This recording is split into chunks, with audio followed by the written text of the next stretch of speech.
Honorable Minister for Local Government and Rural Development, the Minister of Interior, regional ministers, deputy ministers, members of parliament, MMMDCEs, the director of the Institute for Local Government Studies, invited guests, distinguished ladies and gentlemen, friends from the media.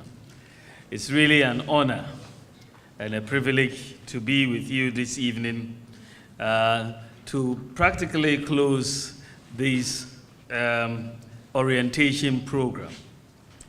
I would like to first of all congratulate all of you. I think for many of you, this is the first time I'm seeing you since you were elected or confirmed as MMMDCEs.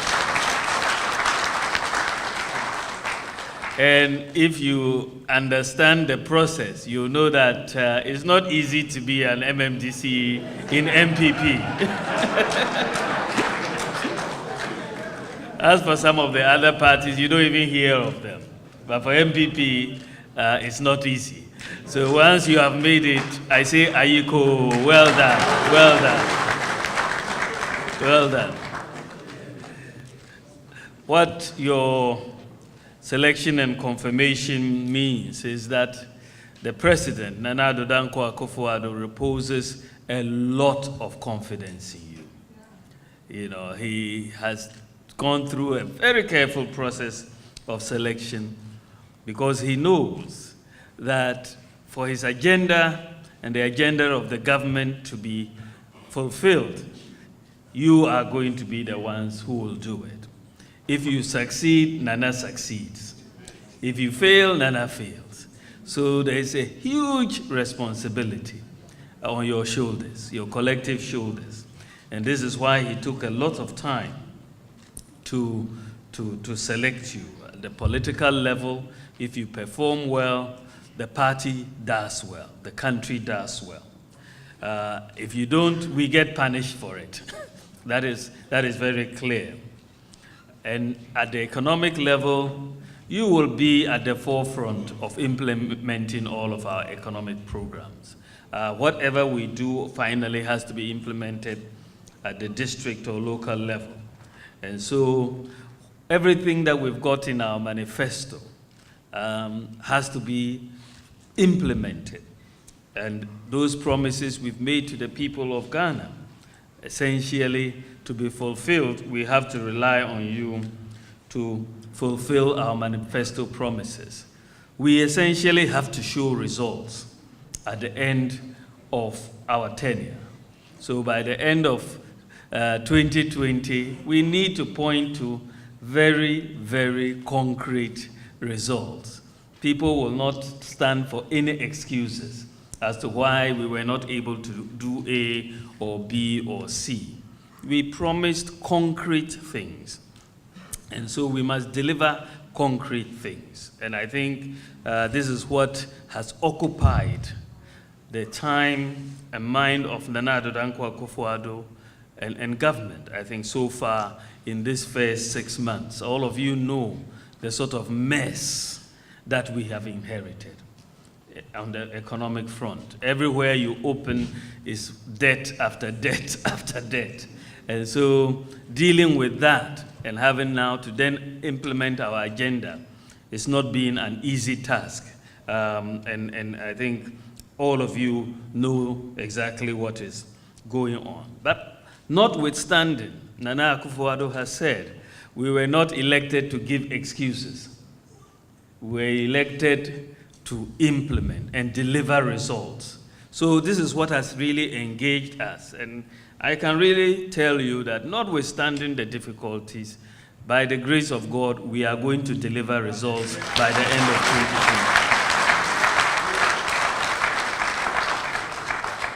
2020. I'm very confident because of the team that Nana Addo Dankwa Akufo-Addo has put together. The government from the central to the local government. It's really, I'm biased, but it is really a first-class team that he has put together. And both nationally and internationally, this team is being acknowledged. And there's a lot of confidence as you go around the world that in Ghana again, you see a lot of business confidence, a lot of investor confidence, a lot of confidence from various leaders and other governments in what is going on in Ghana. I remember being in Washington and giving a speech about our first 100 days. After the first 100 days, and I gave a speech at the Institute for Strategic Studies in Washington, D.C., to outline what our government had done just in the first 100 days. And it became a lot of news. And the next thing I heard, I got a call from the White House that they wanted to talk to me. Wow. Yeah.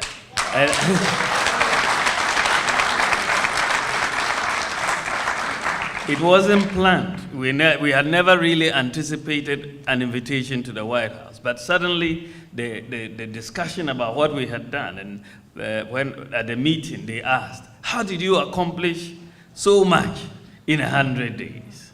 You know, and at that time, President Trump was also getting closer to his 100 days in office. He hadn't quite reached there, but they were quite impressed with what we had done. And I think that it is a testament to Nana Akufo-Addo's vision and the team that he's put together, and I think we are all fortunate to be part of that team.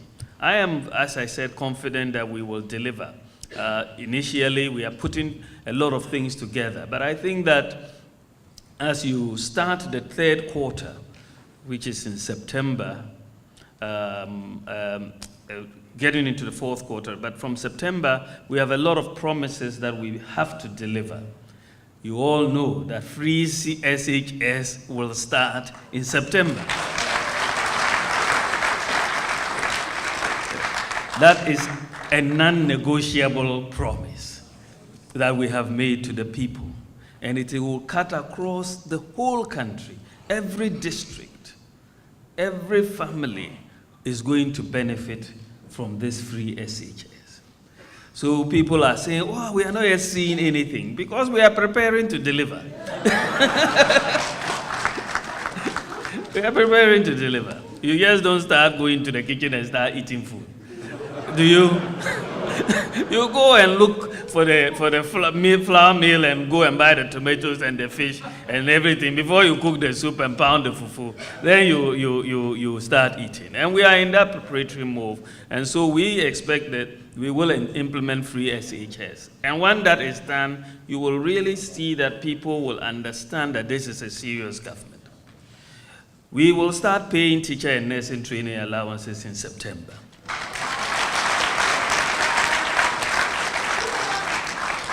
And that, again, is a non-negotiable promise that we've made to the people of Ghana. And we've put in place the framework to do so. I was recently in China, and it was very, very interesting in terms of the discussions that took place in China. You know that we have our one district, one factory initiative that we are going to have to start implementing this year. There's a lot of work going on there, and you, the MMMDCEs, will be really very critical in attracting all these factories into your districts. But thankfully, one of the results we got from China was a $2 billion facility for one district, one factory in Ghana. That's a major injection that is coming in, and it will come in through the banks and factories, and people who want to set up factories will be able to access these funds and actually get the factories built for them from beginning to end. And that is what is going, and equipped for them as well to produce. So we've been sitting around for the last few days looking at each district and the resources there and what can be done, what factories can be set up there and all of that. And I think it is a very concrete idea, and we will expect to see that promise of one district, one factory also come to fruition.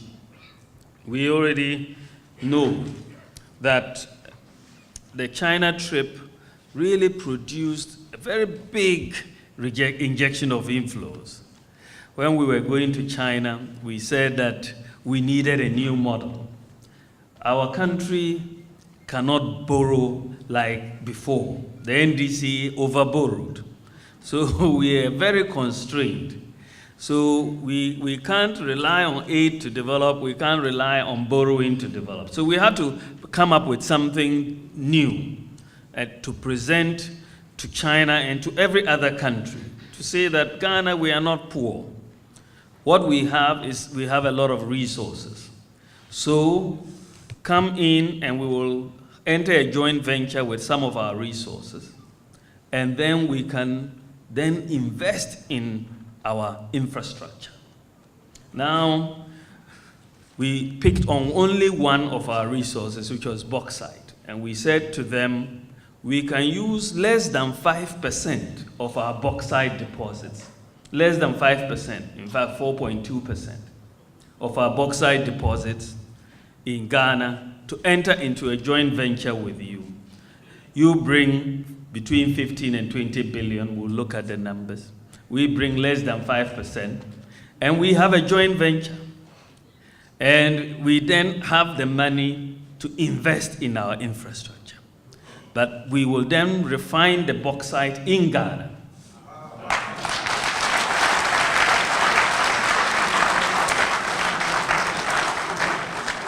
We are going to build an integrated aluminum industry. So we will refine the bauxite in Ghana, and through that same investment you are going to bring, we will build the railways, Western Rail, Eastern Rail, go from Kumasi to Paga, all of that. That will help us explore the minerals. But the bauxite, you build a railway, you bring in the gas pipeline from Prestea to Nyenahini, you build a refinery in Nyenahini, do another bauxite mine in Kibi. So you'll do the Bososo Kibi rail line as well as part of the Accra-Kumasi rail line. So that integrated aluminum industry, what is so interesting is that Ghana's bauxite deposits, if we refine it, our deposits of 960 million metric tons is worth $460 billion.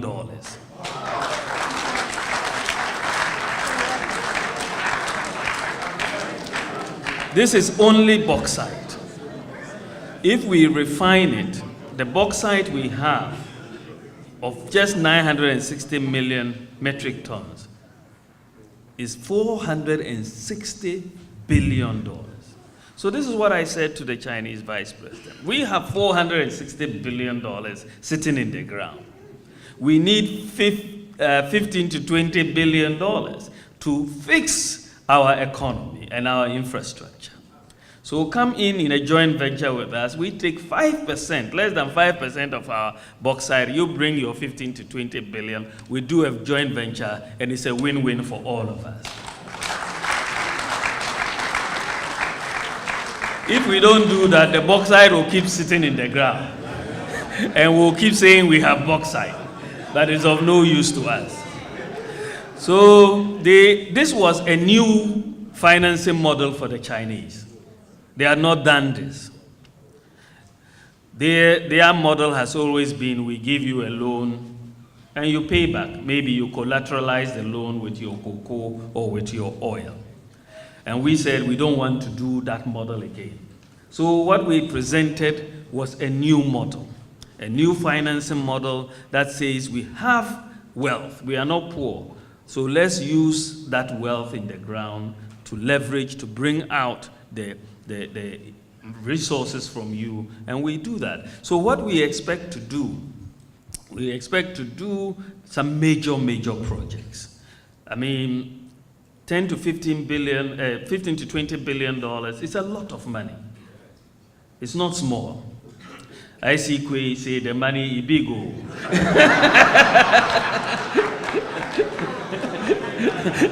It's not small. So you are going to do, as I said, your Eastern Railway line, go to Nyenahini from Kumasi, from Kumasi to Paga. You bring the gas pipeline from Prestea to Nyenahini. You take the rail from Kumasi to Paga. You do the Boankra inland port. You do the Bupe inland port, and then you do a container park terminal at Paga to take care of the containers that will come in from Burkina Faso. That is the integrated aluminum industry. Of course, we have our one district, one factory. That is a $2 billion facility that will come also from China for that. But in terms of our roads, we have about 1,050 kilometers of roads that we are going to do from this.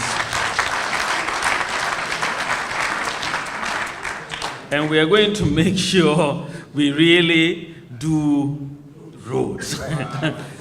This is, I mean, all our critical roads, we have to make sure this time around we fix them across the country. The Eastern Corridor, which is standing still, we have to finish it all the way. Nakpanduri to Boko, all the way from Ave, all the way going down. The Western Corridor, we have to do it as well, all the way going down. Donko Krum, Aguna, that 180-kilometer road, we have to do it. Wale Wale to Wa, it has to be done.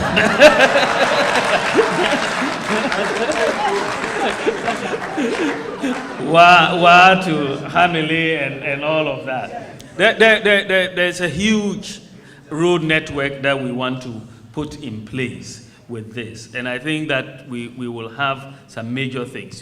There are some regional hospitals that are coming, Western, Eastern region. 25 district hospitals will also be built from these resources. So it's a real, and then irrigation infrastructure is also going to be very, very key. When we went to China, after we made all our presentations also, China also gave us a grant. And it was, in fact, quite significant. I'll give you a list of what they gave us, because this is free in a sense, because this is not joint venture or borrowing. They are going to do it for us. We had presented some of the things. We said that a lot of places have been cut off because you need bridges. And China has offered to give us 90 bridges.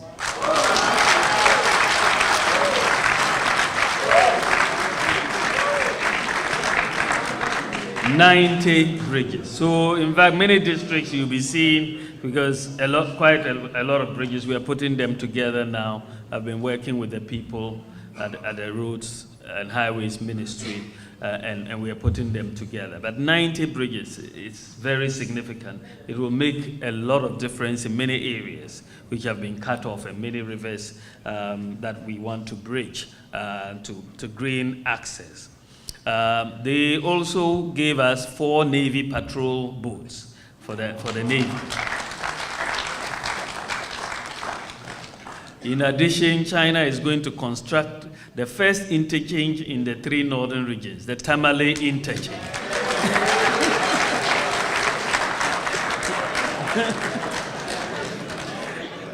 Which is very good. And China is also going to give us a new Accra Psychiatric Hospital, which has been totally, very much, and then there's also money.